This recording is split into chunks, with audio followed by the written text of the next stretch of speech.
Já temos muitos registros reais que mostram foguetes e satélites sendo consumidos pelo plasma muito quente de uma reentrada atmosférica. Felizmente, todos esses vídeos vieram de veículos que foram projetados para suportar tamanha carga de temperatura. No entanto, para efeitos de testes, engenheiros já criaram uma simulação real que mostra o que acontece quando um satélite não é preparado para esse tipo de evento. As imagens impressionam e mostram o poder do plasma gerado nessas horas. No vídeo de hoje, vamos conhecer o vídeo real de um satélite sendo consumido em uma reentrada simulada. Para uma reentrada acontecer, o satélite precisa atingir pelo menos 100 km de altitude para começar a ser interferido pelas moléculas da atmosfera da Terra. Esse limite imaginário é chamado de linha de Kármán, do qual já tratamos aqui no canal. Ao atingir a altitude planejada para liberar o objeto, seja um satélite, sonda, cápsula ou qualquer outro, ele finalmente escapa do arrasto atmosférico mais intenso, podendo então orbitar a Terra mantendo a velocidade adquirida durante os estágios do foguete. Esse movimento orbital é sustentado pelo equilíbrio de duas forças, a gravidade que tenta puxar o objeto para o planeta e a inércia do objeto que o impulsiona para longe no espaço. Esse efeito de afastamento é frequentemente descrito pela pseudo-força centrífuga. Para garantir que um objeto vai permanecer em órbita, é fundamental calcular com precisão a sua velocidade na trajetória. Isso é importante porque a gravidade tenta a todo momento puxá-lo para baixo,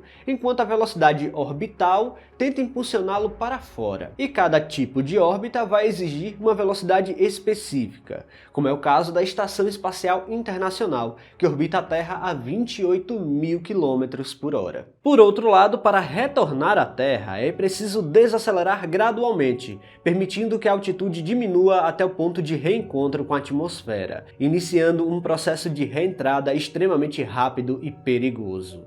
Quanto maior a velocidade do objeto, maior será o seu arrasto atmosférico enfrentado, o que gera um intenso calor que pode comprometer a integridade estrutural da espaçonave. Isso fica claro nas imagens de lixos espaciais reentrando na atmosfera, onde pedaços de satélites e foguetes se incendeiam e vaporizam quase completamente antes de alcançar a superfície. Por isso, testar a resistência de uma espaçonave para a reentrada é essencial para garantir que ela suporte as condições extremas encontradas ao voltar para a atmosfera terrestre.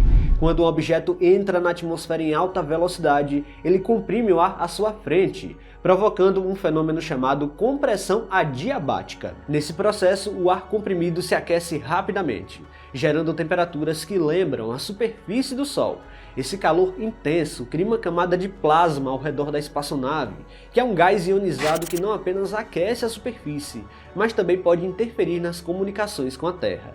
Sem esses testes rigorosos, a integridade estrutural da espaçonave poderia ser comprometida, colocando em risco tanto a carga quanto a tripulação em alguns casos. A força da espaçonave é desafiada não só pelo calor, mas também pelas enormes forças de desaceleração. Durante a reentrada, a desaceleração pode exceder 10 vezes a força da gravidade terrestre, colocando uma enorme pressão sobre cada componente da estrutura. Materiais frágeis ou mal testados poderiam falhar, desencadeando uma reação em cadeia de avarias. Além disso, a distribuição assimétrica de calor pode causar tensões térmicas significativas, exigindo um design de escudo térmico que tanto suporte o calor intenso quanto as forças aerodinâmicas. Os testes que vamos ver a seguir não só servem para entender a estrutura da espaçonave, mas como ela também precisa manter suas funções críticas nesses momentos de reentrada. Sem esses testes, seria muito fácil uma missão sofrer uma falha catastrófica,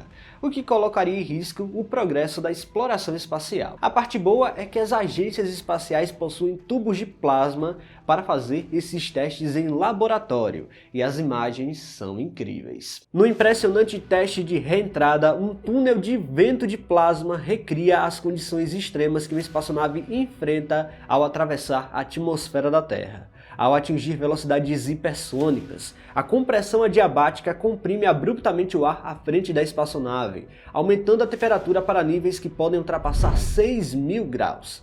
Esse calor intenso gera uma camada de plasma ao redor do objeto, fazendo com que ele enfrente forças térmicas e aerodinâmicas imensas. No experimento, a Agência Espacial Alemã fez um modelo de satélite que foi vaporizado quase instantaneamente, destacando a brutalidade dessas condições. A compressão adiabática é um fenômeno crítico na reentrada. À medida que o objeto viaja em alta velocidade, o ar à sua frente não tem tempo de dispersar, comprimindo-se rapidamente e gerando calor extremo.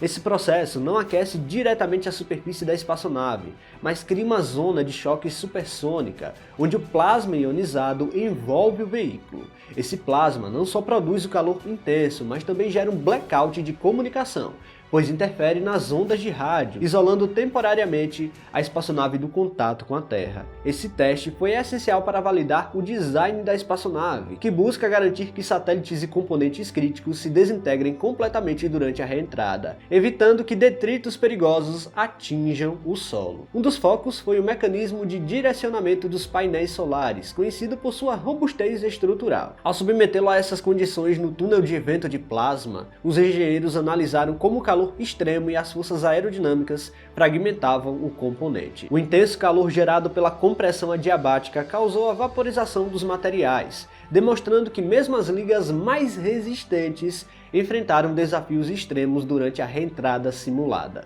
Outra revelação do experimento foi o papel das forças aerodinâmicas na fragmentação da espaçonave. Ao enfrentar a atmosfera, o objeto encontra uma desaceleração brutal, gerando forças gravitacionais extremas, que combinadas ao calor e o plasma, causam um colapso estrutural. O teste mostrou que a fragmentação não ocorre apenas no derretimento, mas também pela ruptura mecânica, causada pela diferença de pressão entre a frente e a parte traseira do objeto.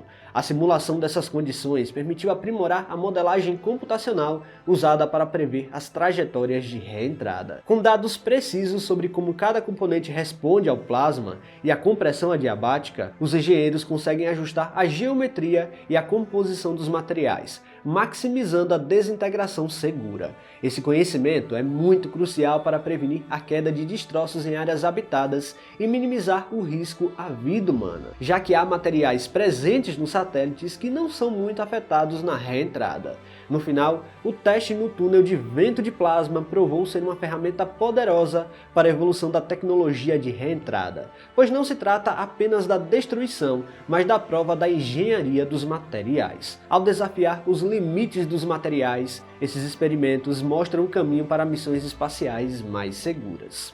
Enfim, as imagens são inegavelmente impressionantes. É incrível pensar o que um satélite passa quando ele é desorbitado e enfrenta essas forças térmicas e gravitacionais. Pessoal, se vocês gostaram deste vídeo, não se esqueçam de deixar o like aqui, que é muito importante. E se você não está inscrito aqui no canal ainda, convido você a apertar o botão inscrever-se aí embaixo.